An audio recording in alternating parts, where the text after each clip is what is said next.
Assalamualaikum warahmatullahi wabarakatuh. Saya Wina Mardani, mahasiswa Magister Teknologi Pendidikan Universitas Tanjung Pura.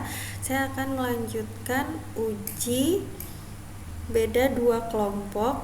Sebelumnya saya sudah melakukan uji normalitas. Saat ini saya akan melakukan uji beda dua kelompok. Jadi di sini ada data digital literasi mahasiswa. Saya akan menguji apakah ada perbedaan yang signifikan pada literasi digital antara mahasiswa pria dan mahasiswa wanita. Kemudian kelompok mahasiswa mana sih yang kemampuan digital literasinya lebih tinggi?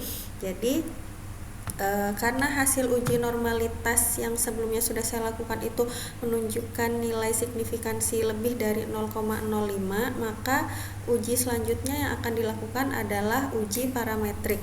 Karena data sebelumnya itu uji normalitasnya berdistribusi normal ya, lebih dari 0,05. Kemudian analisis atau uji parametrik yang kita lakukan pada penelitian ini adalah independent sample test. Karena untuk menunjukkan perbedaan dari dua kelompok yang berbeda, yaitu mahasiswa wanita dan mahasiswa pria. Nah, langkah-langkahnya adalah sebagai berikut ya Bapak Ibu. Yang pertama, kita klik analyze, kemudian compare means, kemudian kita pilih independent sample t-test.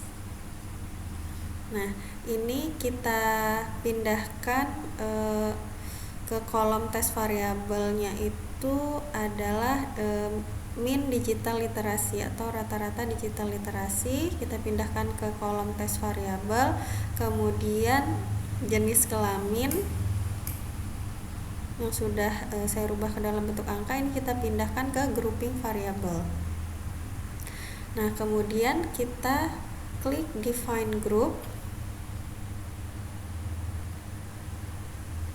Nah, ini untuk grup 1 saya isi 1 dan grup 2 saya isi 2. Ini sesuai dengan pelabelan data yang sudah saya lakukan sebelumnya Bapak Ibu. Jadi 1 ini untuk wanita, 2 ini untuk pria. Kemudian kita klik continue dan klik OK.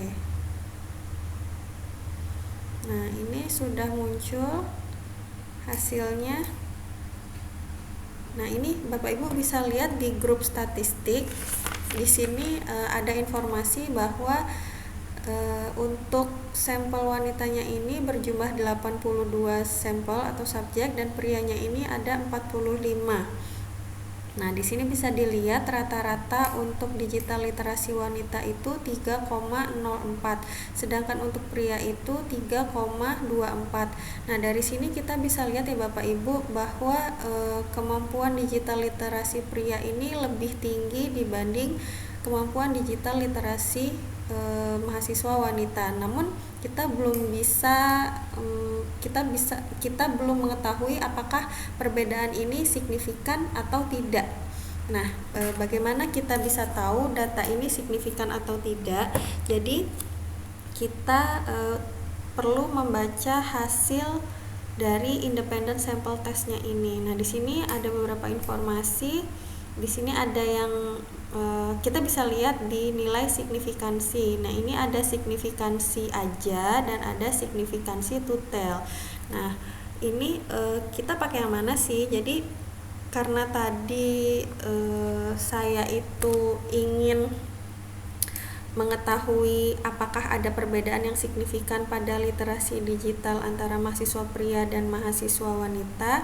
Kemudian kelompok mahasiswa mana yang kemampuan digital literasinya lebih tinggi, karena sudah ada hipotesis atau tujuan dari penelitiannya ini apa. Jadi saya pakai data yang signifikansi aja atau signifikansi one tail ini ya Bapak Ibu.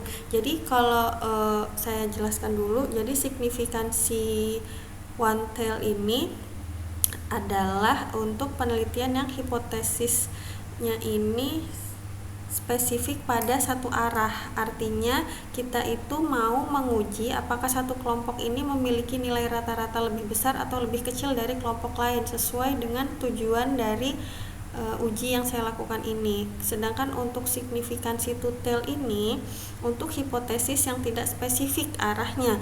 Artinya kita hanya ingin melihat apakah ada perbedaan antara dua kelompok tanpa memperhatikan apakah perbedaan itu ke arah yang lebih besar atau lebih kecil. Sedangkan saya kan di sini ingin mengetahui ada perbedaan yang signifikan dan ada perbedaan yang signifikan atau tidak, dan mana yang lebih besar kemampuan digital literasinya. Jadi saya di sini mengambil signifikansi Wantel. Nah, signifikansinya ini menunjukkan hasil 0,45. Ini menandakan bahwa H0 ditolak karena syarat untuk independent sample test ini untuk H0 ditolak itu atau ada perbedaan signifikan atau tidak itu ketika hasilnya ini, nilai signifikansinya ini lebih kecil dari 0,05. Nah, karena di sini hasil signifikansinya ini kurang dari 0,05, jadi bisa ditarik kesimpulan bahwa H0 ditolak. Ada perbedaan yang signifikan antara kemampuan digital literasi pria dan wanita. Kemudian kemampuan digital literasi pria ini lebih tinggi daripada kemampuan digital literasi wanita, seperti data yang tertampil pada grup statistik ini. Ya, ini prianya 3,2 dan wanitanya 3,04. Jadi hasil uji independent sample test ini menunjukkan bahwa ada perbedaan yang signifikan antara kemampuan digital literasi pria dan wanita. Kemudian kemampuan digital literasi pria ini lebih tinggi daripada kemampuan digital literasi mahasiswa wanita. Sekian dari saya. Assalamualaikum warahmatullahi wabarakatuh.